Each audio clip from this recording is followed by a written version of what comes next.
کہ ہر نماز کے بعد یہ دعا پڑھ لیا کرو. جب دعا بعد میں تعلیم فرمائی ہے، پہلے ارشاد فرمایا واللہ انی احبک، سبحان اے معاذ اللہ کی قسم مجھے تم سے محبت. سبحان اللہ.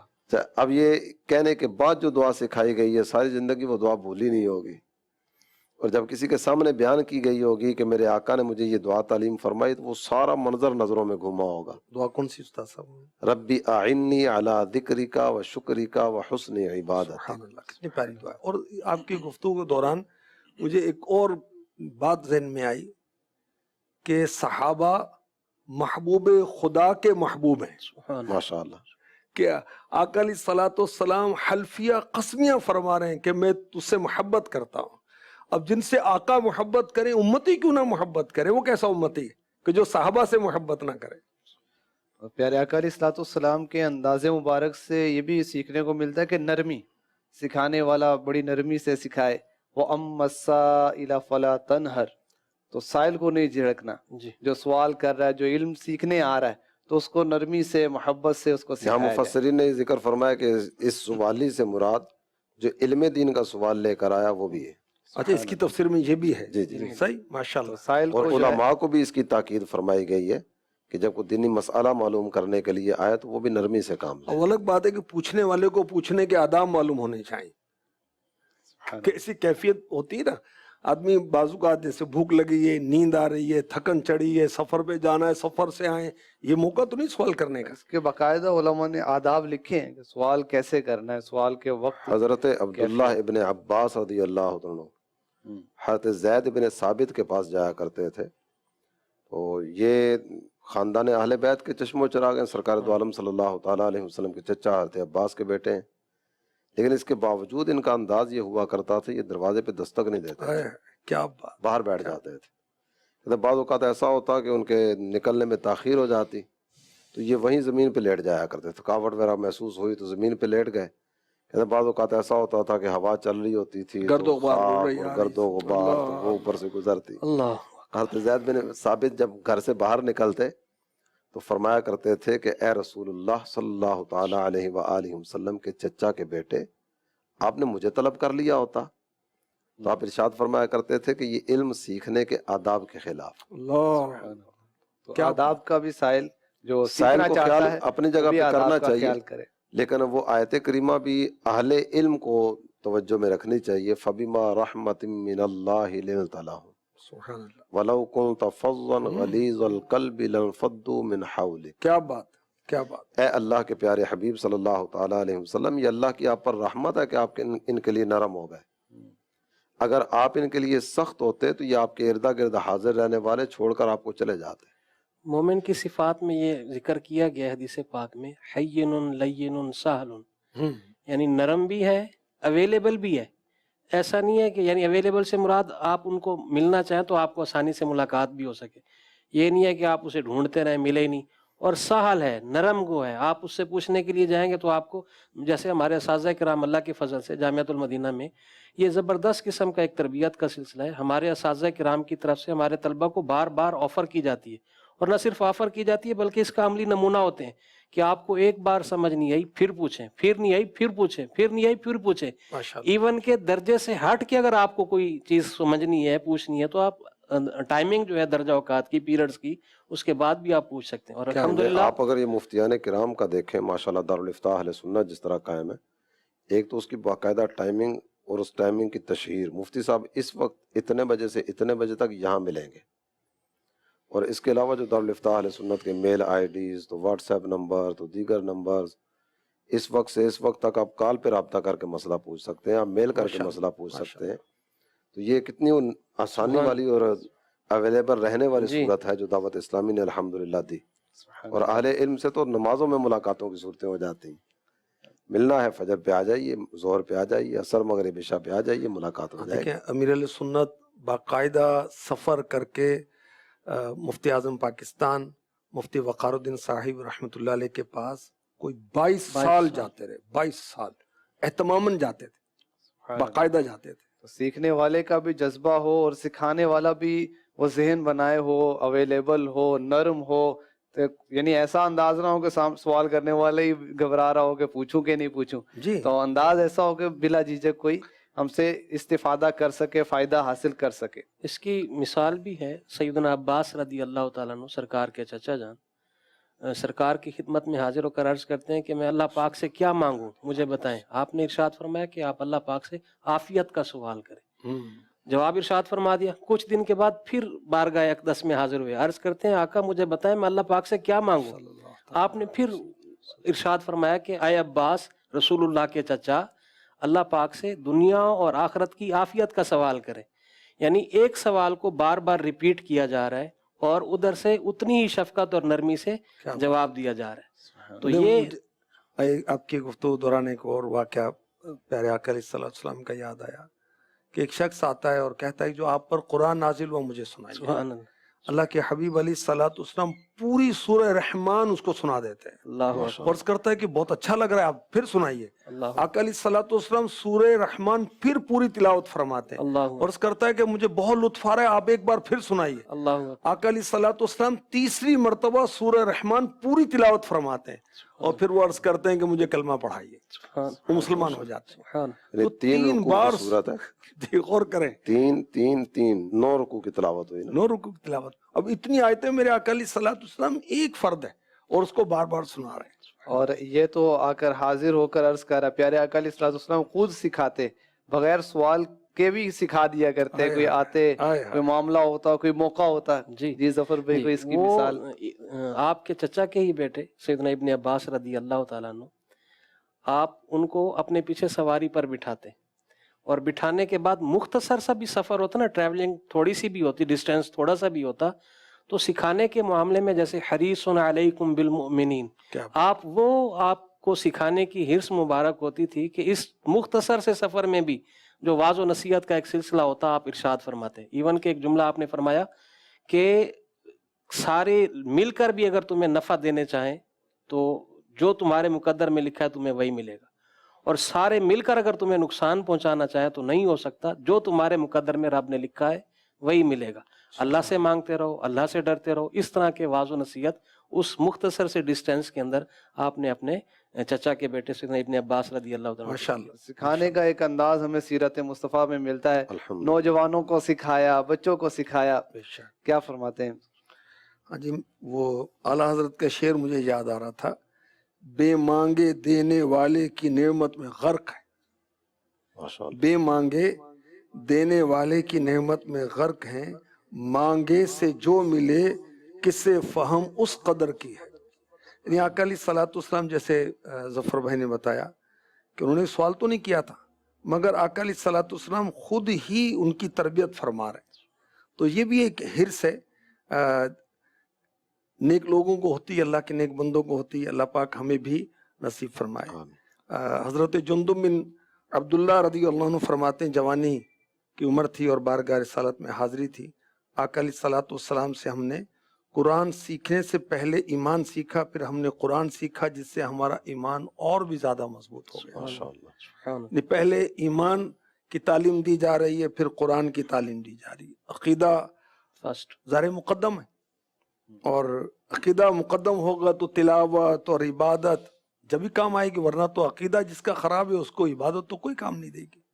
تو اب سکھانے والے کے آداب میں ایک ادب آ گیا کہ عقیدے کی مضبوطی، ایمانیات کی طرف توجہ زیادہ ہو، عقیدے کی اصلاح کی طرف توجہ زیادہ ہو، اور ظاہر حکمت عملی کے ساتھ ہو، موقع کی مناسبت سے ہو. قرآن پاک میں بھی جیسے ملتا ہے اسلوب کے ایمان کا بیان کیا گیا، پھر عبادت کا بیان کیا گیا، اور ایک آیت میں تو درمیان میں تعظیم مصطفیٰ کا بھی بیان کیا گیا. لِتُؤْمِنُوا بِاللَّهِ وَرَسُولِهِ وَتُعَزِّرُوهُ وَتُوَقِّرُوهُ وَتُسَبِّحُوهُ بُكْرَةً وَأَصِيلًا.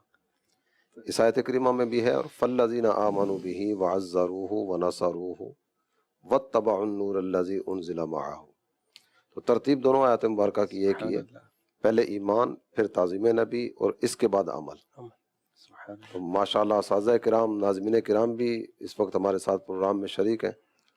تو طلبہ کرام کو جہاں عبادت کا ذوق دینا ہے، جہاں سرکار دو عالم صلی اللہ تعالیٰ علیہ وآلہ وسلم کے ادب و احترام کے جام ان کو پلانے، اس کے ساتھ ساتھ ان کے عقائد کی اصلاح کی طرف بھرپور انداز میں توجہ. پیارے آقا علیہ الصلوۃ والسلام کی خدمت میں بچے بھی حاضر ہوتے، ان کو بھی سکھایا جاتا تھا، بچوں کی تربیت ہوتی تھی. بچوں کی تربیت کے بھی مختلف طرح کے انداز اللہ کے پیارے حبیب صلی اللہ تعالیٰ علیہ وسلم کی بارگاہ میں ہمیں نظر آتے ہیں. امام حسن رضی اللہ عنہ حاضر بارگاہ رسالت تھے. آپ کی عمر شریف چھوٹی تھی. صدقے کا کھجوروں کا ایک ٹوکرا رکھا ہوا تھا. آپ آگے بڑھے اور ایک کھجور اٹھا کے اپنے منہ میں ڈال لی. نبی محترم صلی اللہ تعالیٰ علیہ وآلہ وسلم بے قرار ہوئے. آپ بڑی تیزی سے آگے بڑھے اور انہیں بار بار ارشاد فرماتے تھے کہ اسے اپنے منہ سے تھوک دو، اپنے منہ سے تھوک دو، یہاں تک کہ انگلی منہ میں ڈال کے جو کھجور کے کچھ ذرات وغیرہ تھے تو وہ باہر نکال رہے تھے. اللہ. یہ بھی ایک تربیت کا انداز ہے کہ بعض اوقات کہا جاتا نا کہ ابھی تو بچہ ہے، تو ابھی بچہ ہے تو اسی عمر میں اسے بچا لیا جائے تو یہ زیادہ بہتر ہوگا. جو شاخ جب نرم ہے جب ہی موڑی جائے گی، تنے تو نہیں موڑے جاتے نا، وہ تو تنا تو پھر کٹے گا. کٹے گا. تو یہ ابھی سے تربیت کا ایک انداز ہے کہ ابھی سے جو کرنے والے کام ہیں ان کی طرف متوجہ کیا جائے اور جو کام کرنے والا نہیں ہے اس سے روک دیا جائے. سبحان اللہ. تو مدنی چینل کے ناظرین، ہم نے سنا کہ پیارے آقا علیہ الصلوۃ والسلام کس انداز سے مختلف جو طبقات سے تعلق رکھنے والے ہیں اپنی زوجہ محترمہ کو سکھا رہے ہیں، ام المومنین کو، صحابہ کرام کو تعلیم فرما رہے ہیں، نوجوان صحابہ کو سکھا رہے ہیں، چھوٹی عمر والے ہیں ان کو سکھا رہے ہیں، اور پیارے آقا علیہ الصلوۃ والسلام تو سب کو سکھاتے ہیں. اللہ پاک ہمیں انداز تربیت مصطفیٰ سے سیکھنے کی سعادت نصیب فرمائے، اس کا حصہ نصیب فرمائے. آئیے پروگرام میں ایک سوال شامل کرتے ہیں. میرا نام اصغر حسین بن عبد الرحمن اتاری ہے. میرا تعلق مرکزی جامعۃ المدینہ فیضان مدینہ جیکاباد کے درجہ اولا سے ہے. نگران پاکستان مشاورت حاجی محمد شاہد اتاری سلمہ الباری کی خدمت میں سوال ہے کہ غیر مقیم طلباء کرام دینی تعلیم کے ساتھ دینی کاموں میں کس طرح نکھار پیدا کریں؟ جو طلباء اقامتی نہیں ہوتے، رہائش نہیں رکھتے، تو علاقوں میں اپنا کام کریں جی. اور جو وہاں کے نگران ہیں، علاقائی نگران ہیں، ڈویژن نگران ہیں، اور اب نئی ترکیب کے اندر جو سرکاری تقسیم ہے اس کے مطابق اب ترکیب بنے گی. ڈسٹرکٹ نگران، تحصیل نگران، یو سی نگران، وارڈ نگران، مسجد نگران، ذیلی نگران بھی اس کو کہیں گے. تو ان سے مربوط رہیں گے نا، اور اللہ ہمیں نیکی کی حرص نصیب فرمائے کہ طلباء کرام خود اپنے نگران کے پاس پیش ہو جائیں. اچھا، نگران کو بھی عرض کروں گا کہ آپ اپنے محلے کے اندر، علاقے کے اندر، وارڈ کے اندر، یو سی کے اندر دیکھیں جو دینی طلباء ہیں ان کو ایک ہی بار جمع کر لیں، ناظم صاحب سے ٹائم لے لیں، ان کو بلا کر ان کو ترغیبات دیں.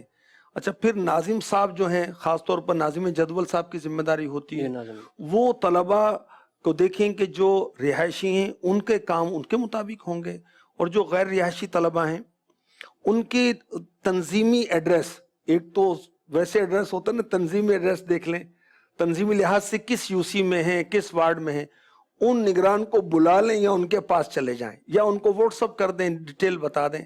تو یوں طلباء کی ترکیب ہو سکتی ہے. اور جامعۃ المدینہ میں جو غیر اقامتی ہیں تو ظہر سے پہلے فارغ ہو جاتے ہیں، تو گھر جا کر ایک بہت لمبا پیریڈ ہے جس میں فارغ ہوتے ہیں، تو اس کے اندر 2 گھنٹے امیر اہل سنت کی خواہش کے مطابق ان کو دینی کام کرنا چاہیے، جس میں ہمارا بھی فائدہ ہے اور لوگوں کا بھی فائدہ ہے، دنیا کا بھی فائدہ ہے، آخرت کا بھی فائدہ ہے. آئیے بڑھتے ہیں اگلے سیگمنٹ کی طرف جس کا نام ہے ہمارے علماء پیارے علماء. آج انشاءاللہ الکریم ہم بات کریں گے پیر سید جماعت علی شاہ صاحب محدث علی پوری رحمۃ اللہ تعالی علیہ کی. جی سیدی، ان کا کچھ تعارف اور سیرت کے کچھ پہلو. سید جماعت علی شاہ صاحب، آپ کا نام مبارک ہے. محدث علی پوری کا لقب آپ کا ہے، امیر ملت بھی آپ کو کہا جاتا ہے. پیر جماعت علی شاہ صاحب کی پیدائش ہوتی ہے 1841 سنی عیسوی میں. علی پور سیدہ یہ قصبہ ہے، ضلع نارووال، پنجاب، پاکستان میں جو ہے. نجیب الطرفین آپ سید ہیں. والدہ کی طرف سے حسینی ہے، یعنی آپ کی والدہ امام حسین رضی اللہ تعالی عنہ کی اولاد سے ہیں، اور آپ کے والد صاحب حسنی سید ہیں، امام حسن مجتبی رضی اللہ تعالی عنہ کی اولاد سے ہیں. اور آپ کا پیر جماعت علی شاہ صاحب رحمۃ اللہ تعالی علیہ کا سلسلہ نسب جو ہے 38 واسطوں سے مولا مشکل کشا تک پہنچتا ہے. والد صاحب کا نام سید کریم شاہ صاحب تھا. آپ کو اللہ تعالیٰ جل جلالہ نے بہت ساری خوبیوں سے نوازا تھا. ابتداً آپ نے علم دین حاصل کیا، اور علم دین تو مختلف اساتذہ سے آپ نے حاصل کیا. علم دین حاصل کرنے کے بعد آپ نے جو سیکھا اس کو سکھانے کے مقدس جذبے کے تحت مختلف ممالک کا اور مختلف شہروں کا سفر اختیار فرمایا. علی پور سیدہ سے آپ نے واعظ و نصیحت کا سلسلہ شروع فرمایا، پھر اس کے بعد پشاور، کراچی، کلکتہ، دلی اور کافی سارے شہروں میں آپ کے جانے کے سلسلے ہوئے. کثیر افراد نے آپ سے فیض حاصل کیا. افغانستان، عرب شریف اور کئی ایک ممالک میں آپ کے مریدین الحمدللہ موجود ہیں. جس میں استاد صاحب میری توجہ جا رہی تھی کہ پہلے آپ نے حفظ کیا، جیسے ماشاءاللہ آپ بھی موقع کی مناسبت سے قرآنی آیات پڑھتے ہیں کیونکہ آپ حافظ بھی ہیں. اگر عالم حافظ بھی ہونا تو سونے پر سہاگا. تو ذہن نصیب پیرنٹس اپنے بچوں کو پہلے حافظ بنائیں اور پھر عالم بنائیں، اور اگر بچے ذہین ہوں تو ان کو تخصص فی الفقہ کرائیں. 7 سال کی عمر میں آپ نے قرآن پاک حفظ کر لیا تھا اور اللہ تعالیٰ نے آسان کیا قرآن پاک حفظ کرنا. اور بچپن میں تو ایسا لگتا ہے جیسے ہمارے مدرسۃ المدینہ ہے تو 12 مہینوں میں 6 مہینوں میں 3 مہینے کے واقعات 3 مہینے میں پورا قرآن حفظ کر لیا. اللہ کے رحمت سے. آپ یہ ذکر فرما رہے نا کہ والدین کو چاہیے کہ پہلے حفظ کرائیں پھر عالم بنائیں، تو ایسی مثالیں بھی ہیں کہ درس نظامی مکمل کرنے کے بعد بھی لوگوں نے حفظ کیا. دیکھیں پیر مہر علی رحمۃ اللہ تعالی علیہ، آپ نے ناظرہ قرآن ختم کیا تو آپ حافظ بن گئے تھے. وہ تو اللہ کی رحمت، اعلیٰ حضرت نے قرآن اول تو حفظ نہیں کیا تھا، بعد میں حفظ کیا اور بہت جلدی حفظ کر لیا تھا. جس طرح آپ ترغیب دلا رہے ہیں نا، تو درس نظامی کے طلبہ کرام ہمارے ساتھ اقتدار میں شریک ہوں گے نا. جب دوران درس یہ بھی نظامی چاہیں بھی تو تو آ ہو سکتے ہیں سکتا اس طرف. درس نظامی کے دوران بھی حفظ تو کیا جا قرآن سکتا بھی آ سکتے ہیں، بعد میں بھی آ بعد میں سکتے بھی ہیں ہو بھائی. سکتا ہے، جب تک زندگی ہے موقع تو ہے. اچھا، پیر جماعت علی شاہ صاحب رحمۃ اللہ علیہ، آپ کا جو ایک ذوق تھا نا، مساجد کی تعمیرات، مدارس کی تعمیرات اور کنویں کھدوانا، زندہ باد. یہ رفائی اور فلاحی کام بھی ہیں اور دینی خدمات کے کام بھی ہیں. یعنی نفع سلطنت مسلمین کی عثمانیہ کا دور ہے یہ. جی جی. سلطنت عثمانیہ کا دور ہے، اور اس وقت کے جو اسلامی سلطان تھے سلطان عبد الحمید خان. سلطان عبد الحمید خان، اب انہوں نے وہ پٹری بچھانی تھی نا مدینہ پاک تک، تو اس فنڈ میں بھی آپ نے حصہ لیا تھا. 6 لاکھ روپے. 6 لاکھ روپے اس دور کے، تو پتہ نہیں اب 6 کروڑ بنیں گے کتنے بنیں گے. اور اس سے دیکھیں یہ بھی ایک توجہ جا رہی ہے کہ ہمارے اکابرین بڑے بڑے کام کرتے تھے، اس کے لیے چندہ بھی کرتے تھے. اچھا، چندہ کرتے بھی تھے، چندہ دیتے بھی تھے. سلطان عبد الحمید خان کی طرف سے آپ کو پھر یہ لقب دیا گیا تھا عمدۃ الاماثل والافاضل. اس کا کیا مطلب ہوتا ہے؟ علماء میں ایک بہترین شخصیت. اچھا، ان کے نمایاں وصف میں عشق رسول بھی ہے. سبحان اللہ، سبحان اللہ. یعنی ایک تو خیر خواہی کا جذبہ آپ کا بہت تھا. امیر اہل سنت نے بھی عاشقان رسول کے 130 حکایات میں آپ کا ذکر خیر کیا ہے. اور امیر اہل سنت اولیاء سے، علماء سے بہت محبت کرتے ہیں اور اس کی تعلیم دیتے ہیں اپنے مریدوں کو، اپنے متوسلین کو.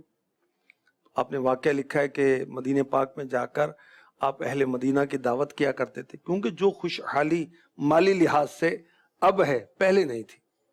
تو آپ جا کر وہاں پر ساکنان مدینہ کی مدد کیا کرتے تھے، کھانا کھلاتے تھے، یہاں تک کہ وہ مدینے کے کتوں کی بھی دعوت کیا کرتے تھے.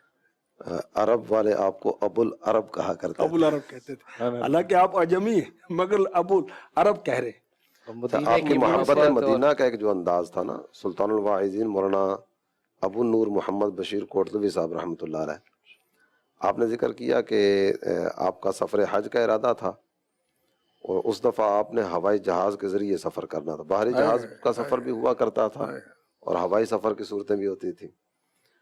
تو مولانا محمد شریف کوٹلوی صاحب جو اعلیٰ حضرت کے خلفاء میں سے، جو سلطان الواعظین کے والد محترم، جی جی، کہتے میں ان کے ساتھ گیا پیر جماعت علی شاہ صاحب رحمۃ اللہ علیہ کی خدمت میں. تو جب وہاں پہنچے نا تو والد محترم نے کچھ ذکر کیا کہ اس دفعہ ہوائی جہاز کے ذریعے جا رہے ہیں. تو بڑے پیار بھرے انداز میں انہوں نے جواب دیا کہ مولانا محبوب بلائے تو اڑ کے جانا چاہیے.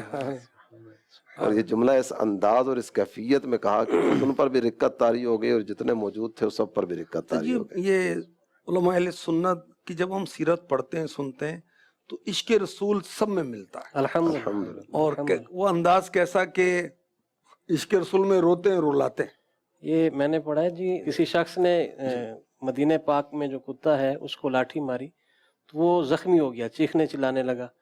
تو فرط محبت میں آپ نے اپنا امامہ شریف اتارا اور اس کو حصہ کیا اور اس کا جو زخم تھا اس کے اوپر پٹی باندھی. اور نہ صرف یہاں تک بلکہ بازار سے کھانا لائے اور اس کو کھلایا. جیسے آپ نے پہلے ذکر کیا نا کہ کتوں کو کھانا کھلاتے تھے وہاں کے، اور وہاں سے بازار سے اسپیشل کھانا لا کے اس کو کھلایا. دیکھیں اس میں ایک تو عشق مدینہ ہے جی، اور مخلوق کی خیر خواہی بھی ہے، کیونکہ یہ بھی تو اللہ کی مخلوق ہے نا. جی، ہر ترجگر میں اجر ہے.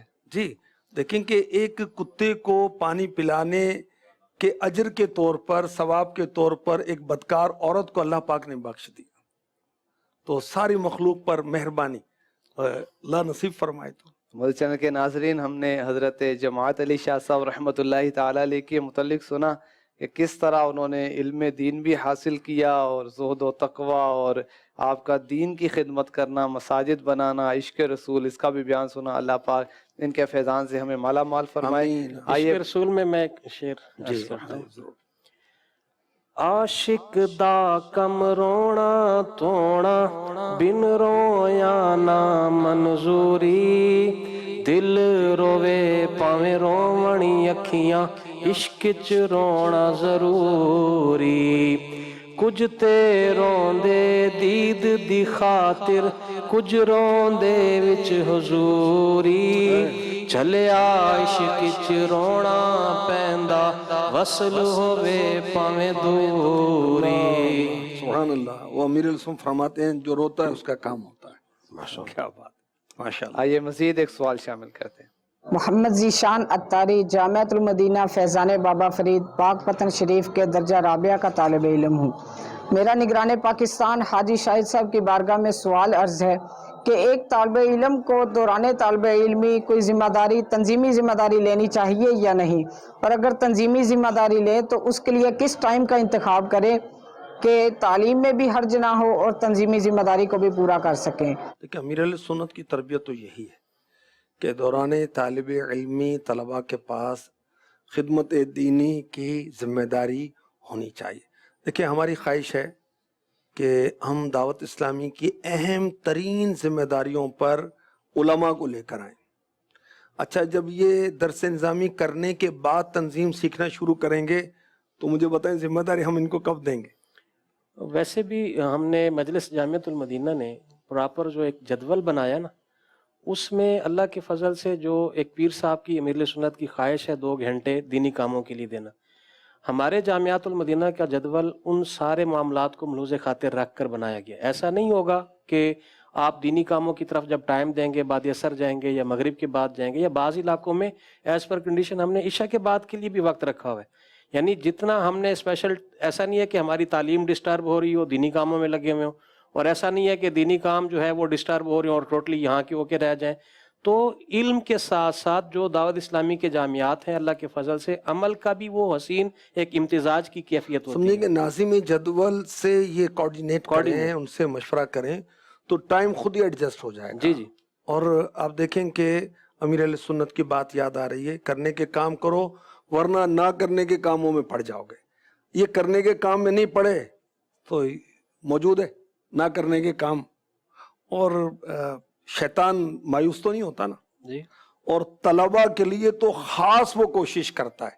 دیکھیں نا وہ جو ایک روایت ہے کہ شیطان نے سمندر پر اپنا جو تخت بچھایا اور وہ کارگزاری لی جا رہی ہے اور سارے اپنے کارنامے بتا رہے ہیں، شراب پلا دی، طلاق دلوا دی، لڑائی کروا دی. تو کہتا ہے ایک طالب علم کو میں نے مدرسے سے روک دیا اور شیطان کہتا ہے انتا تو نے کام کیا، تو نے کام کیا. نہیں، شیطان اس سے بہت راضی ہوتا ہے کہ طالب علم وہ علم کی چھٹی کریں یا اس سے غافل ہو. تو یہ جس راہ کا مسافر ہے نا، اگر یہ پڑ جائے گا تو یہ خود بھی بچے گا اور پتہ نہیں کتنوں کو بچانے کا سامان کرے گا. وہ کیا، وہ 1000 عابد کے مقابلے میں ایک عالم شیطان پر زیادہ بھاری ہے. تو وہ کہتا ہے پہلے فارغ ہو جا بھائی، پہلے کہیں ادھر ادھر لگ جا. تو ہم کرنے کے کام کریں. اور ہم تو باقاعدہ یہ کوشش کرتے ہیں، اپنے پاکستان کی بات کر رہا ہوں، میرے پاس ذمہ داری ہے کہ 2 اسلامی بھائی ہیں، دونوں مناسب کارکردگی میں ہیں، یعنی اچھی کارکردگی میں ہیں. ایک عالم ہے، غیر عالم ہے. ہم عالم کو ترجیح دیتے ہیں. ایک مدنی غیر مدنی، مدنی کو ترجیح دیتے ہیں. اچھا طالب علم و غیر طالب علم، تو طالب علم کو ترجیح دیں گے. اچھا یہ بڑھتے بڑھتے انشاءاللہ نمایاں ذمہ داریوں پر آئیں گے، اور امیر اہل سنت کا وہ تاریخی جملہ، وہ گولڈن ورڈز ہمارے اساتذہ کو یاد ہوں گے، طلبہ کو بھی یاد ہونے چاہیے کہ میری تو خواہش ہے کہ ساری شورا علماء پر مشتمل ہو. کون سے علماء؟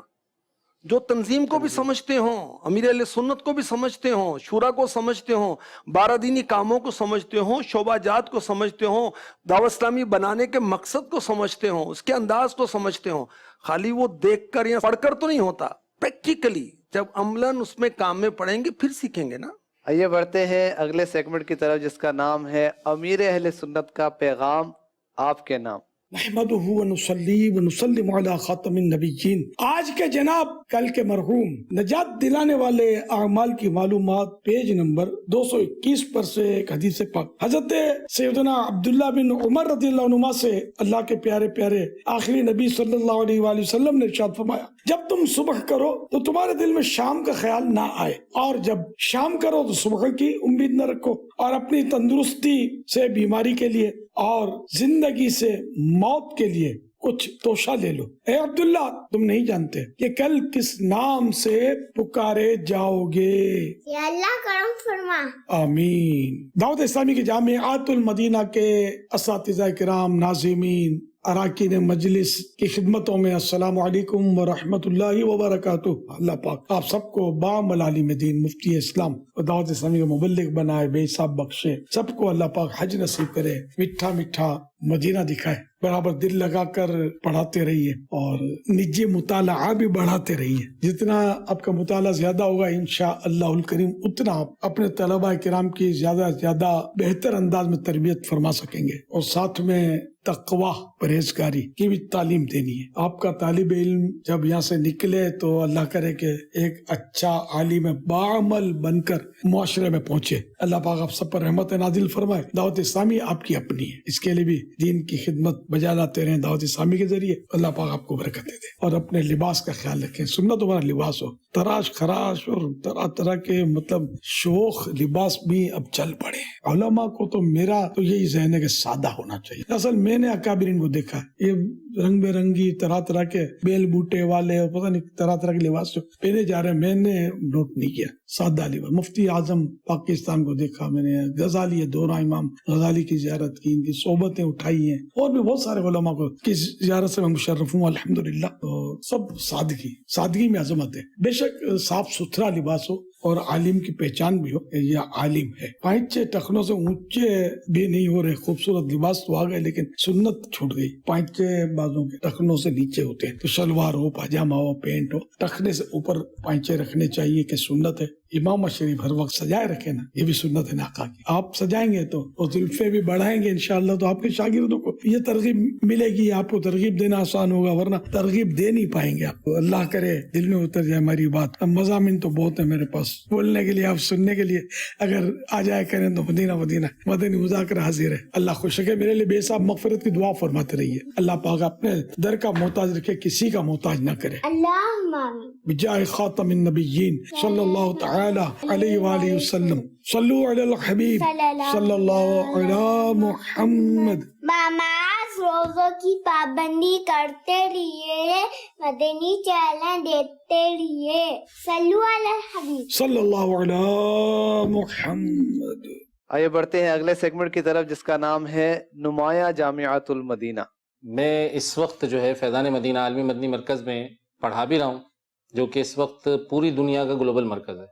اور یہاں پڑھانے کے ساتھ ساتھ مجھے اس جامعہ میں نظامت کے حوالے سے بھی ذمہ داری سونپی گئی ہے. اس وقت ہمارے پاس 750 کے قریب طلبہ مقیم اور غیر مقیم پڑھ رہے ہیں، اور جو مقیم طلبہ ہیں ان کے لیے ہم نے باقاعدہ کھانے پینے کا انتظام کیا ہوا ہے، رہائش کا انتظام کیا ہوا ہے. جیسے کہ آپ جانتے ہیں کسی بھی ادارے کو چلانے کے لیے کیا ہوتا ہے، ایک باقاعدہ نظام ہوتا ہے. اگر وہ نظام نہ ہو اور ایک چیز پراپر ٹائم پہ نہیں ہو تو چیزیں آگے پیچھے ہو جاتی ہیں. فجر کی نماز کے لیے اٹھایا جاتا ہے، اس کے لیے باقاعدہ صدائے مدینہ لگائی جاتی ہے. طلبہ کرام اپنے اپنے بستروں سے نکلتے ہیں، وضو کرتے ہیں، تیاری کرتے ہیں، اور اس کے بعد نماز کے لیے مسجد میں تشریف لے جاتے ہیں. نماز باجماعت سے فارغ ہونے کے بعد مدنی حلقوں کا سلسلہ ہوتا ہے جس میں قرآن ترجمہ تفسیر کے ساتھ سمجھا اور سمجھایا جاتا ہے۔ مدنی حلقوں کے بعد طلبہ جو ہے نا وہ اپنے کھانے کی جگہ پر پہنچتے ہیں جہاں ان کے لیے کھانے کے لیے پہلے سے دسترخوان اور دیگر چیزوں کا انتظام کر دیا جاتا ہے نا۔ تو الحمدللہ ناظرین، جب وہاں سے طلبہ فارغ ہوتے ہیں تو اس کے بعد ان کے پاس اتنا ٹائم ہوتا ہے کہ وہ اپنی صفائی ستھرائی کر لیں، اپنے کمروں کی، اپنے کپڑے وغیرہ جو ہے وہ بدل لیں۔ اس کے بعد طلبہ اپنے اپنے یونیفارم میں مسجد کے صحن میں اتر آتے ہیں اور اس کے بعد دعائے مدینہ کے لیے جمع ہوتے ہیں۔ ہمارے یہاں الحمدللہ جامعات المدینہ میں دعائے مدینہ ہے، یہ الحمدللہ اس کے اندر صبح صبح تلاوت کلام مجید ہوتی ہے، رسول اللہ صلی اللہ علیہ وسلم کی نعت پڑھی جاتی ہے اور مسلمانوں کے لیے دعا کی جاتی ہے اور طلبہ اور علماء کے لیے دعا کی جاتی ہے۔ طلبہ نیچے سے اوپر آتے ہیں 7:55 پہ دعائے مدینہ مکمل کر کے اور پھر کلاسوں میں بعد اب بیٹھ جاتے ہیں اساتذہ کے انتظار میں۔